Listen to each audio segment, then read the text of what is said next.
Doctor Yunus স্যারকে আমি যে কথাটা বলতে চাই, দেখেন, টাকা পয়সা ইনকাম যথেষ্ট করছেন এবং প্রচুর টাকা আপনার আছে। আর টাকাটা আপনার মৃত্যুর পরে সাথে যাবে না। ঠিক আছে?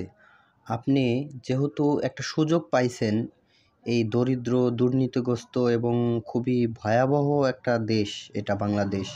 এই দেশের কিছু একটা করার যেহেতু সুযোগ পাইছেন, আপনি দেশটাকে এমনভাবে গুছাবেন এবং এমন কিছু করবেন দেশটার জন্য, যাতে আপনি মৃত্যুর কয়েক হাজার বছর পর্যন্ত আপনাকে এ দেশের মানুষ মনে রাখে। প্রজন্মর পর প্রজন্ম আপনার ইতিহাস মনে করে, যেন আপনাকে শ্রদ্ধা করে।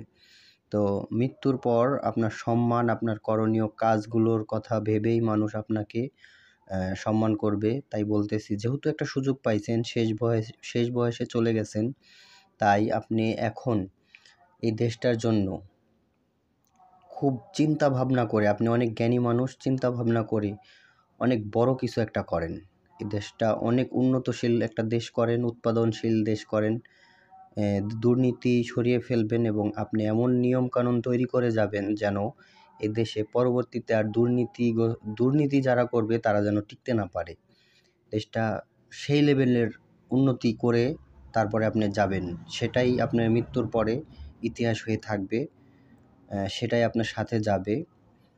তো টাকা পয়সা এত বেশি লাগে না একটা মানুষের বেঁচে থাকার জন্য, কিংবা তার ছেলেমেয়েদের জন্য এত বেশি লাগে না। তো টাকার দিকে না দেখে দেশটাকে উন্নত করেন। এটাই আপনার কাছে একটা বাংলাদেশী নাগরিক হিসাবে আমি আপনার কাছে চাইলাম।